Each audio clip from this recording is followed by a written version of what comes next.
Oi pessoal, boa tarde, professora Raquel falando. Hoje nós temos aula de história. Mais uma vez vocês não vão conseguir me ver, porque eu fiz a gravação na escola.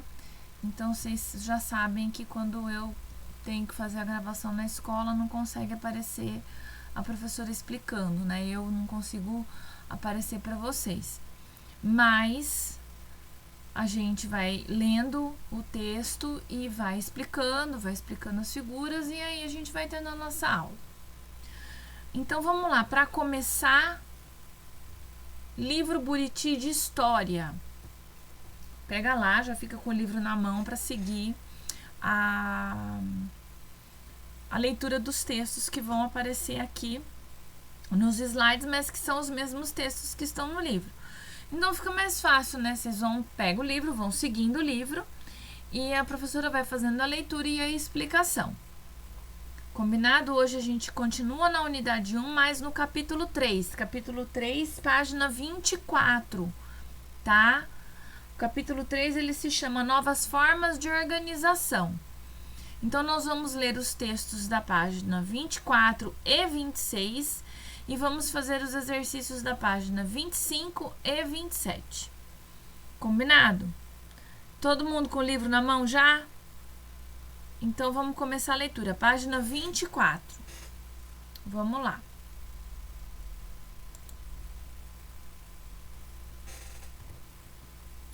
Novas formas de organização.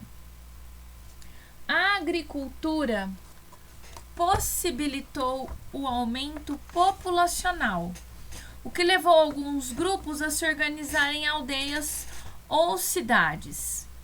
Nesses locais, a organização social era feita pelos chefes de famílias que compunham os clãs.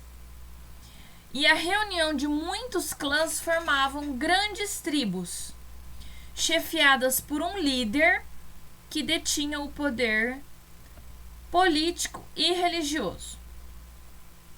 Esse tipo de organização foi comum em cidades do Oriente Médio, como Uruk e Nippur, localizadas na região do Crescente Fértil. Bom, então, desse primeiro parágrafo aqui que a gente vê, né, o que a gente pode tirar em formato de esquema que a professora fez aqui do lado, ó. Organização de cidades e aldeias. O que vai acontecer? Explicando esse primeiro parágrafo para vocês. A agricultura começa a dar certo, a produzir bastante, vai possibilitar um aumento da população, né? Então as famílias vão crescendo, né? As organizações familiares vão crescendo. E aí desse crescimento vão surgindo as aldeias ou as cidades. Mas só que nesses lugares, né? Nessas aldeias ou cidades, principalmente nas aldeias, né?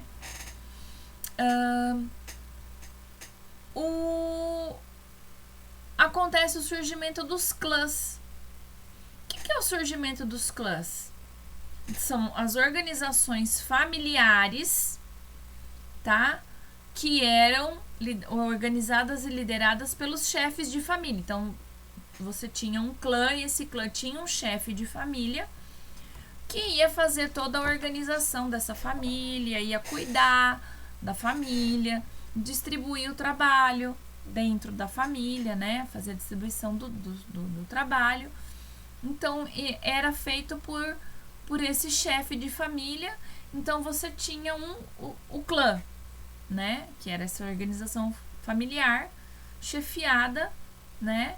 Por um membro da família, né? Sempre eram os chefes da família que cuidavam desses clãs.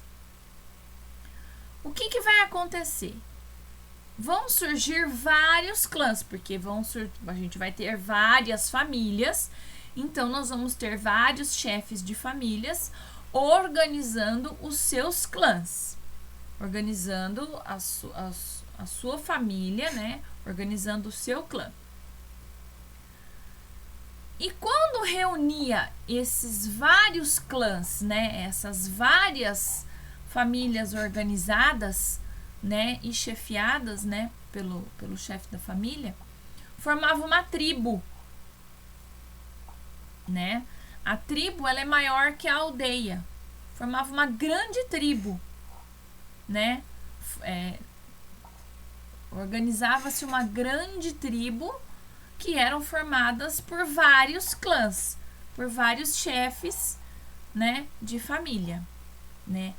A tribo sempre tinha um líder maior, né? Esse líder maior mandava na tribo toda, né? Os chefes dos clãs, né, obedeciam o que esse líder maior decidia. Porque esse líder maior, ele tinha poder político e poder religioso, tá? E geralmente quem eram esses líderes, né, que possuíam poder político e religioso? Geralmente era quem tinha mais idade, né?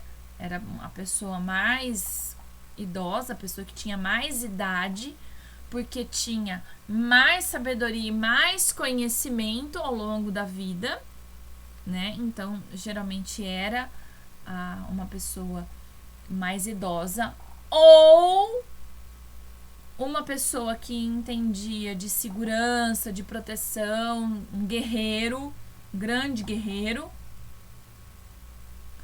Ou então quem tinha mais posses. No caso aí seriam mais terras para plantar, para criar rebanhos, né? Então, geralmente esses líderes eles eram escolhidos e organizados dessa maneira, né? Parágrafo 2. Vamos continuar. Em muitas dessas cidades, a produção agrícola era feita com o objetivo de produzir mais alimentos que o necessário, gerando um excedente que era destinado ao comércio e ao sustento das pessoas que exerciam outras atividades, como sacerdotes e soldados. Então, você tinha uma produção agrícola forte, grande, vasta, que era destinada para fazer o comércio e as trocas comerciais com outras tribos e também sustentar as pessoas que iam proteger as tribos, né, os soldados, os guerreiros, os exércitos e os sacerdotes, né, que eram figuras religiosas também que ajudavam esse líder máximo na tribo. Terceiro parágrafo, vamos lá. Com essa configuração, pode-se dizer que estavam lançadas as bases para a constituição de um governo, pois existia uma organização social e política com distribuição de funções para cada grupo da sociedade. O trabalho e as funções eram distribuídos de acordo com a origem de cada indivíduo, e os líderes acumulavam obrigações religiosas e políticas. Esse tipo de organização surgiu da necessidade de distribuir as tarefas e acabou se consolidando como estrutura social e política mais comum entre as sociedades desse período e outras que viriam a se estabelecer depois. Quantas vezes eu falei para vocês da importância da distribuição do trabalho para a organização das aldeias nas aulas passadas? Tá aí. Vocês entenderam a importância da distribuição do trabalho para a organização de uma sociedade? Tá aí, ó, mais um texto que reforça isso. E aí o trabalho, né, nessa época, ele era distribuído de acordo com a origem de cada pessoa, né? Então, se você tem uma origem mais humilde, você vai ter um trabalho mais humilde. Se você tem uma condição um pouquinho melhor, você vai ter um trabalhinho um pouco melhor, tá? Era mais ou menos assim que funcionava a distribuição do trabalho nessa época. Vamos dar uma olhada. A organização social, os clãs. Acho que eu fiz aí, deu um pouco certo aí minha organização dos clãs, né? Então, como surgia a tribo, né? Você tinha o clã número 1, tinha um chefe de família. O clã número 2 tinha outro chefe de família. O clã número 3 tinha outro chefe de família. O clã número 4 a mesma coisa. O clã número 5 a mesma coisa. Eram famílias, né, diferentes, organizações familiares diferentes que tinham um chefe de família. E esses clãs, clãs juntos formavam uma tribo. E os chefes de família, eles acatavam, eles obedeciam, eles respeitavam o que o líder máximo decidia para a tribo. Porque acreditava-se que esse líder, né, essa pessoa que liderava a tribo, ou seja, liderava os clãs, tinha poderes políticos e religiosos. Tá? Então, a configuração, primeira configuração social acontece dessa maneira. Diferentes clãs com chefes de família se unem, né, formam uma tribo, e nessa tribo tem um líder máximo que tem poderes políticos e religiosos. E os clãs vão acatar, vão obedecer, vão respeitar a opinião desse líder máximo. Aqui, gente, eu trouxe uma organização, uma estrutura social da Mesopotâmia, tá? O povo antigo pra caramba, gente. Antigo, tá? Pra vocês verem como não era diferente, não era tão diferente dos clãs. Primeiro nascem os clãs, aí vai se desenvolvendo, as sociedades vão crescendo, vão mudando, até chegar nessa configuração, por exemplo, das sociedades mesopotâmicas. Isso era lá na Mesopotâmia. Bastante tempo depois do esquema dos clãs, tá? Mas percebam que não vai ter muita diferença daquilo que a professora falou e do que está no texto.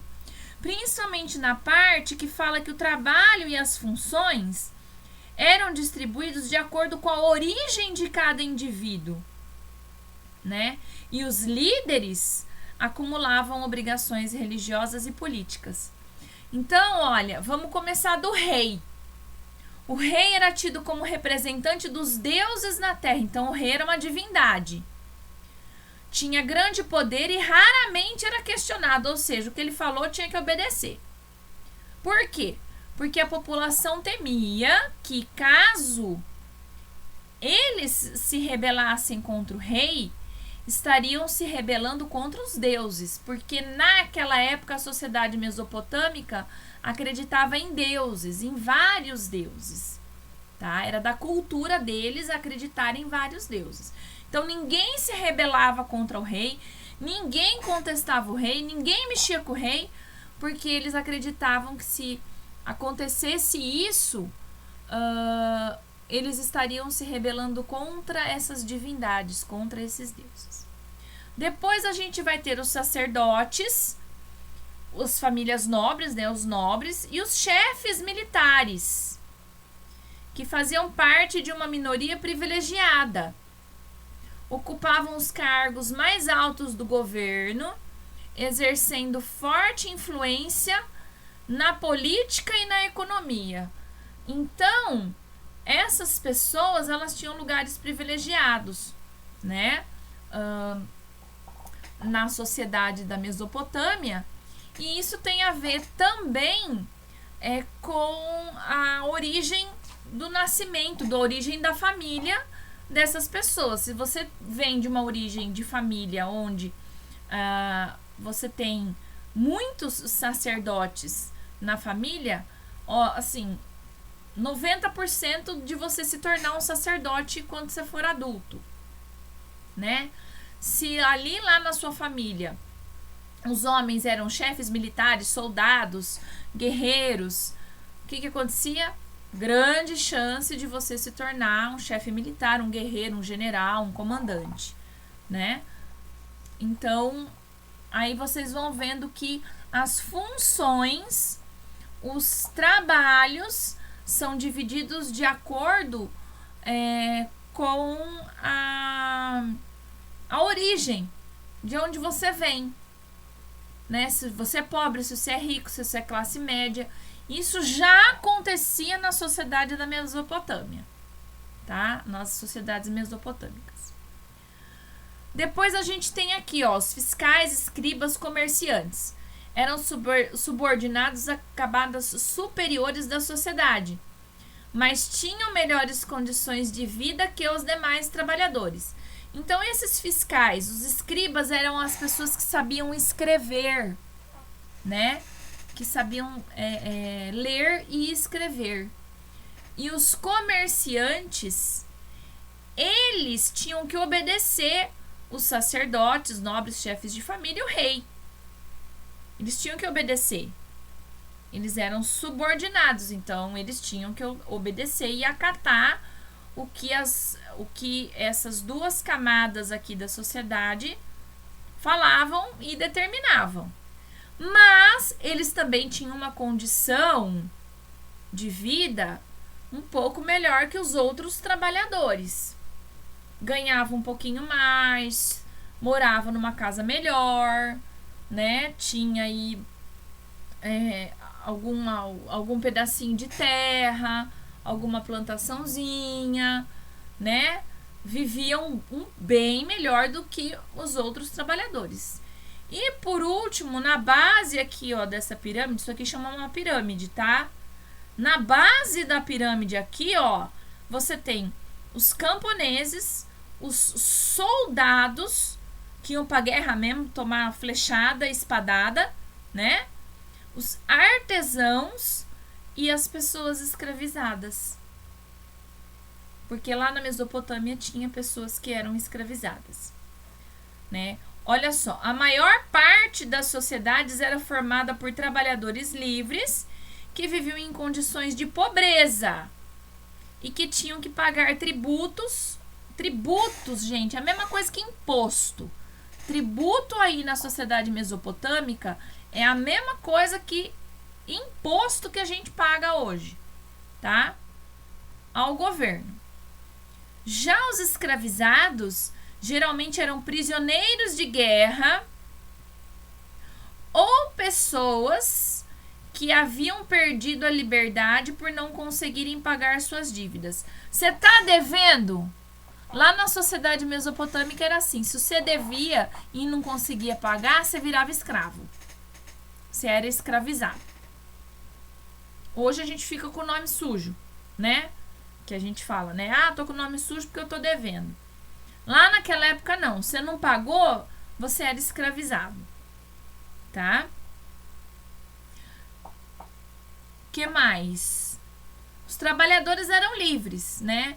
Os camponeses eram aqueles que moravam em pedaços de terra, que plantavam, que colhiam, que criavam os animais, que criavam os rebanhos, tá? E também, mas eles viviam em condição de pobreza. Por quê? Porque esses camponeses muitas vezes trabalhavam para esses nobres aqui, ó. Tá?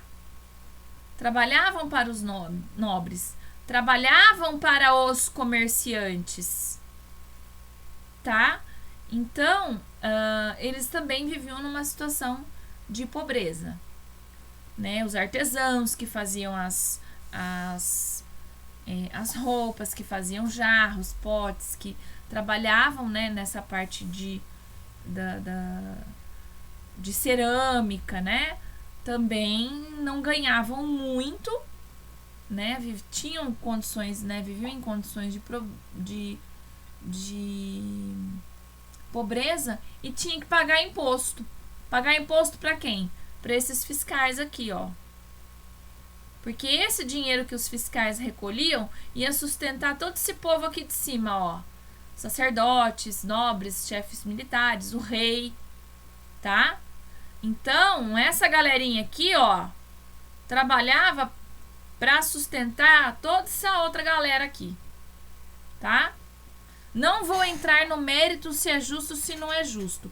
Estou mostrando como era a sociedade da Mesopotâmia, tá? Que é o que a gente está vendo aqui no livro, que é a distribuição do trabalho, né? De acordo com a origem, como fala aqui no livro, de cada pessoa. Organização social. Com esse modelo apresentado, podemos dizer que já estavam lançadas as bases para se constituir um governo, tá? Então, esse modelo já era um modelo de governo. Por quê?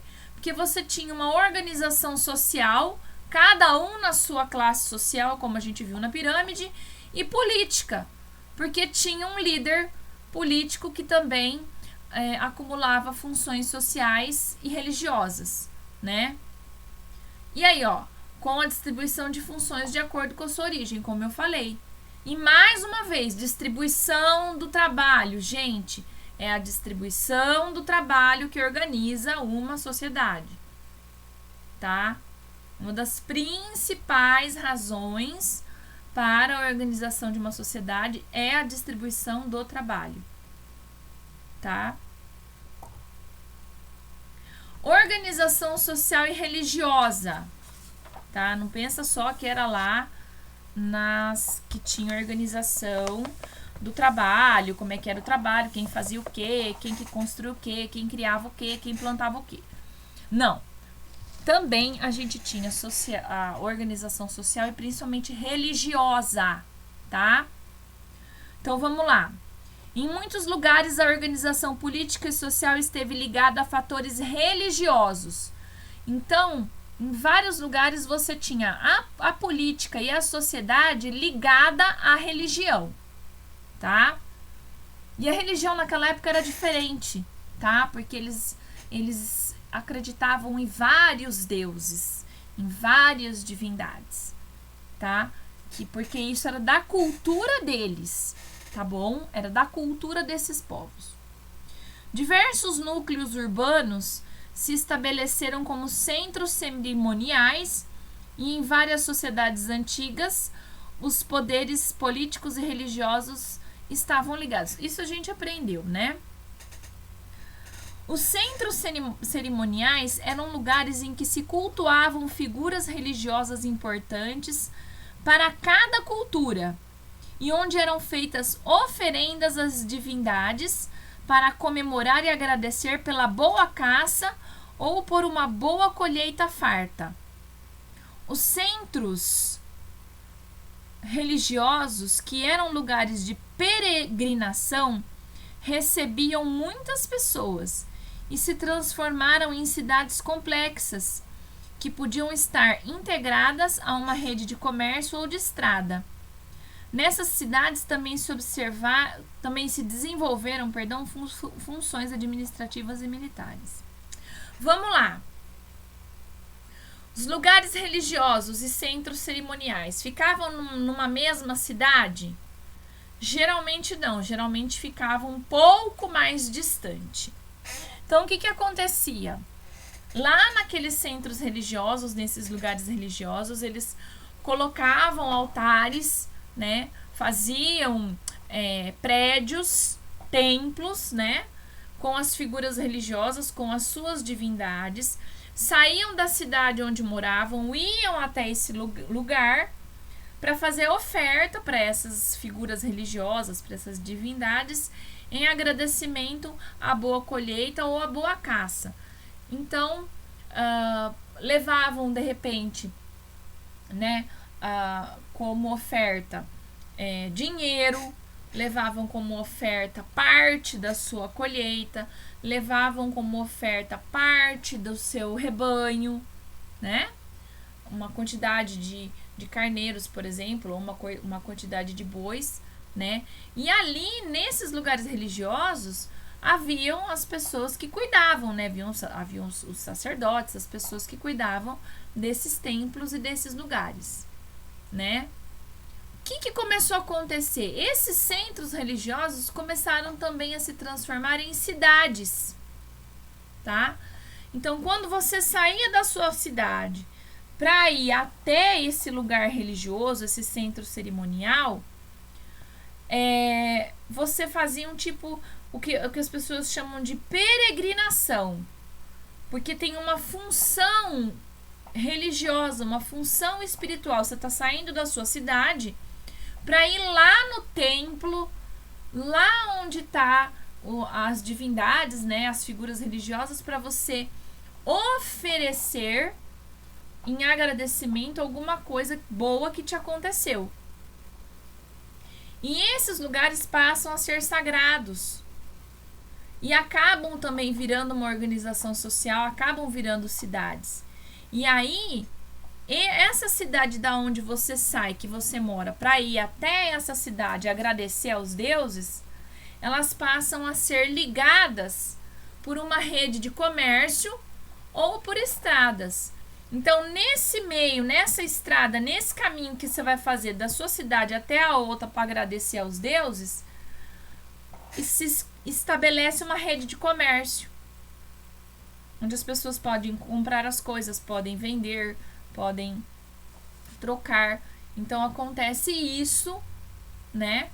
Então esses lugares religiosos vão acabar proporcionando essa transformação, né,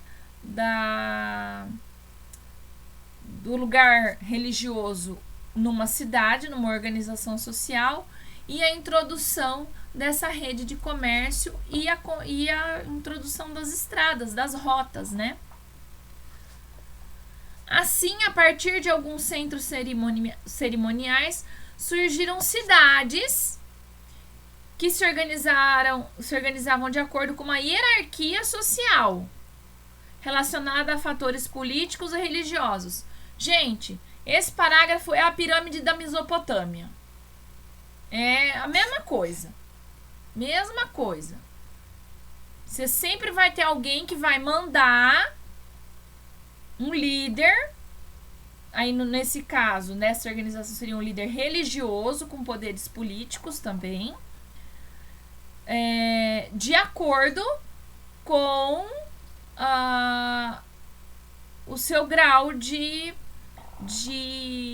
importância, né? Ou subordinação, né? Então, se você nasce numa família um pouco melhor financeiramente ou de estrutura, você vai ter um tipo de trabalho, um tipo de posição social, né? Se você não pagou suas contas, você vai virar escravo. Lembra que a professora explicou que quem não pagava os tributos, quem não pagava os impostos, quem não pagava as contas eram escravizados? Então, era assim que funciona. Se você era um camponês, você ia lá nessa cidade religiosa, né, nesses centros religiosos, você continuava sendo camponês, você não ia mudar de local, né, de estrutura social, você ia continuar do mesmo jeito. No continente americano também haviam cidades com essas características. Aí estamos falando aqui pro nosso lado, né, América do Sul, estamos falando mais para cá, né? No continente americano também haviam cidades com essas características, como a cidade de Chavín de Juntar, no norte do Peru, que foi um importante local de peregrinação religiosa e centro cultural que se desenvolveu entre 3.500 e 2.500 anos atrás. Na cidade havia edifícios públicos, templos e praças. A influência da cultura de Chavín também se expandiu para as regiões onde atualmente se localizam o Equador e a Bolívia. Tudo aqui na América do Sul, tá, gente?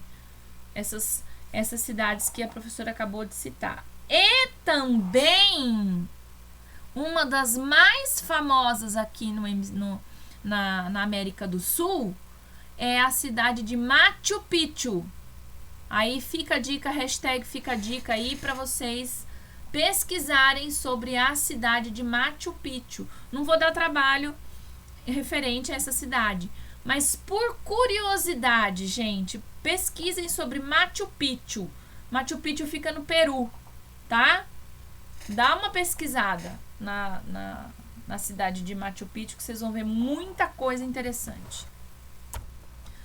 Vamos fazer atividade, gente? Ou vocês acharam que vocês iam escapar de tarefa? Lógico que não, né? A professora gosta de uma tarefa.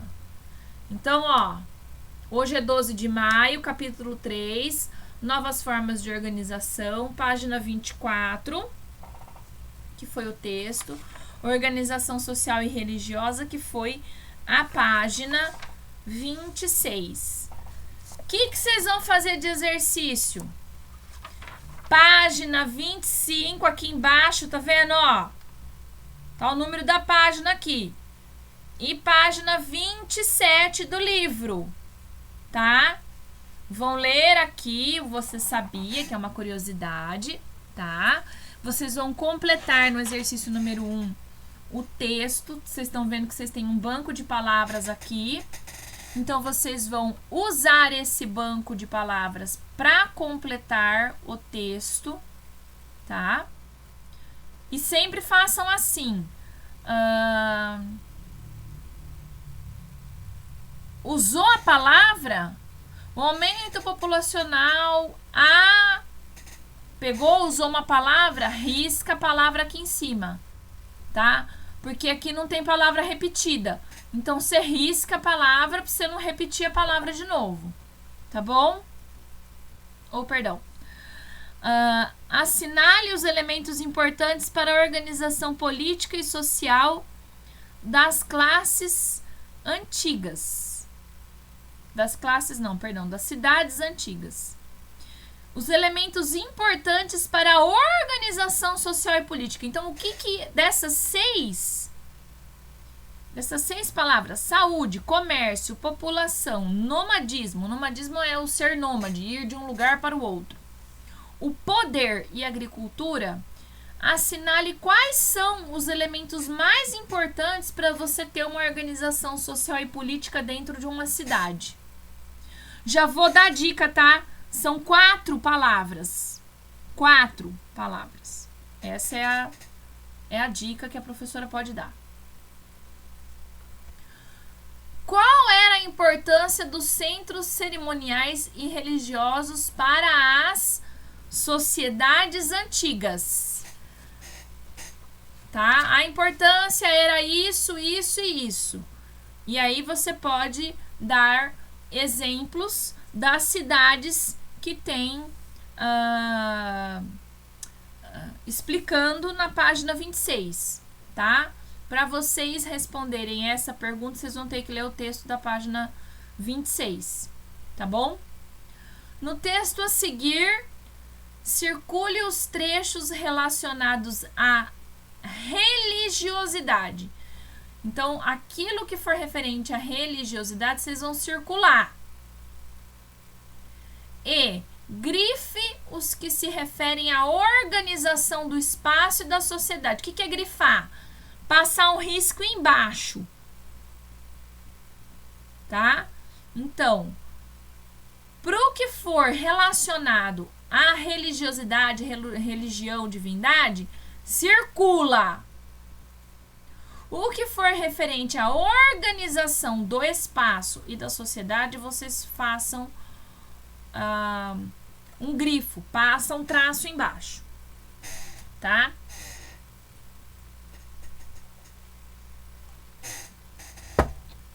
Tomar água que a garganta tá seca, gente. Eu sei, eu falo demais, tá? Não precisem pensar que eu sei que vocês estão pensando que a professora é tagarela e fala muito. Mas eu sou mesmo. Muito bom! Acabou. Só tem essas 2 tarefas para fazer. Tá certo? Por hoje é só. Façam as atividades e enviem para a professora. Dá aquela foto, aquele print lá, manda no meu particular essa tarefa de hoje. Ah! Lembrete, hein? Tem trabalho de geografia para me entregar até sexta-feira, hein? Vocês têm trabalho para me entregar até sexta-feira. De geografias. Geografia ficou para sexta-feira, nós vamos ter aula de geografia, a professora vai postar. Falou, gente? Um beijo para vocês e até sexta com a aula de geografia. Tá bom? Beijão para vocês.